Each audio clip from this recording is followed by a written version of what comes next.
Bonjour à tous et bienvenue sur All Musculation pour un nouveau test produit. C'est Jean. C'est Ariel. Il a pas changé de prénom. Non, toujours pareil. Et donc, aujourd'hui, on va tester les Protein Balls de SoTasty. Donc, c'est une grosse boîte comme ça avec des petits sachets à l'intérieur et des boules dans le sachet. Bon, là, on est sur un produit. Sans mauvais jeu de mots, quand même. Ouais, non. Ouais, on va pas faire le jeu de mots. Bon, là, on est clairement sur un produit plaisir. Hein. Donc, c'est des petites boules façon Maltesers, hein, qui sont riches en protéines. Ça nous permet, en fait, entre guillemets, de craquer, de se faire plaisir. Oui, ça ressemble à des Maltesers. Ouais, c'est très léger. Bon, ça nous permet de craquer sans avoir de remords, en fait. En espérant ne pas avoir de remords, plutôt. En espérant ne pas avoir de remords juste après. Bon, on va voir si ça tient ses promesses, puis on va voir la composition. Yep. Allez, partie 1, composition. Donc, on va d'abord regarder les macronutriments. On a donc, pour 100 grammes de produit, 43 grammes de protéines. Ce qui, clairement, est beaucoup, hein, pour un produit de ce type-là. Ouais. On a 29 grammes de glucides et 17 grammes et demi de lipides. Alors, l'idée, déjà, comme ça, on voit qu'on est déjà sur une composition de type gainer amélioré, mettons, parce qu'on a quand même pas mal de prot. L'idée, c'est surtout de comparer après par rapport à la version classique, donc par rapport à des Maltesers. Donc, si on regarde par rapport à des Maltesers, on a 6 grammes de lipides en moins. On a plus que la moitié des glucides en moins, et on a 5 fois plus de protéines. Donc clairement, la composition a rien à voir. Donc on peut dire que le pari est atteint, en tout cas pour ce qui est du côté de la composition des macronutriments. Après, si on regarde de plus près la composition du produit, clairement en fait ce qu'ils ont fait, c'est qu'ils ont gonflé les protéines, et puis ils se sont occupés du goût.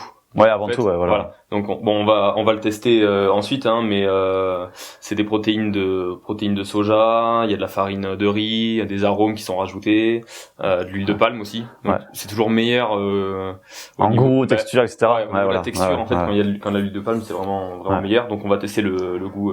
Après clairement voilà, c'est un produit plaisir, c'est pas un produit santé. C'est un produit utilisé pour se faire plaisir de manière occasionnelle. C'est pas quelque chose qui va remplacer votre shaker de whey, etc. Enfin après, c'est aussi ce type de produit-là, ça arrive dans pas mal de marques depuis quelques années. Depuis quelques années, 1 an, 2 ans à tout casser. Ça marche donc bien, c'est vraiment le tout début. Alors certainement que dans les années qui suivent, ça va s'améliorer. On va dire que c'est déjà pas mal en termes de compos, de macronutriments déjà. Et après, c'est sûr que si ça pouvait être une bille comme ça avec un peu de chocolat à l'intérieur de la pure Isola, ça serait canon. Mais bon, je pense qu'on n'y est pas encore, quoi. Bon, ça arrivera, mais bon. Ouais, on va croiser les doigts. Allez, partie 2, on va regarder un petit peu du côté des normes de fabrication. Donc, on est sur une marque française, j'aime bien le rappeler toujours. Respect des process HACCP, donc ça c'est toujours intéressant pour ce qui est process de fabrication en usine. En termes de test, le seul qui est fait, c'est un test de microbiologie, donc pour vérifier qu'il n'y a pas de contamination au sein du produit. Donc, ce qu'on a, HACCP et microbio, c'est un premier élément, c'est 2 premiers éléments. Effectivement, on pourrait avoir plus de trucs, malheureusement ça s'arrête là. Pour rajouter aussi que la léchitine de soja qui est à l'intérieur, elle est sans OGM. Ouais, donc, ça c'est plutôt sympa aussi. Et donc maintenant, on va passer à la partie 3, et on va goûter. C'est parti. Voilà. Là, je vais prendre les petites boules qui traînent. Là. Déjà, ça croustille hyper bien. Ça se mange par 2. Hein. On est d'accord. Hein. C'est bon? Non, c'est bon. Pourquoi tu rigoles quand je dis que c'est bon? Non, mais si tu sais pas que, encore une fois, on l'a déjà dit une fois, pour d'autres produits, mais si tu sais pas que c'est de la prot, tu le sais pas, quoi.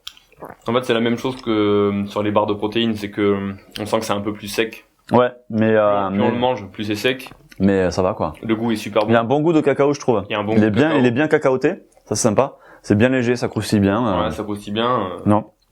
Ouais, mais je pense que c'est réussi. Hein. Ouais, pari rempli. De ce côté-là, c'est pari rempli, quoi. Donc voilà. Après, comme on vous a dit, je veux dire, le test, on va le conclure là parce que c'est vraiment un produit plaisir, donc on va pas s'attarder plus que ça sur. Je veux dire, le but c'est pas d'en manger tous les jours, hein, c'est de manger de temps en temps pour se faire plaisir. Ouais, comme au cinéma. Là-dessus, voilà, par exemple, à la place de votre paquet de popcorn, tapez là-dedans, quoi. Donc, pour résumer, on a beaucoup de prot, assez peu de glucides et de lipides, surtout par rapport à la version classique.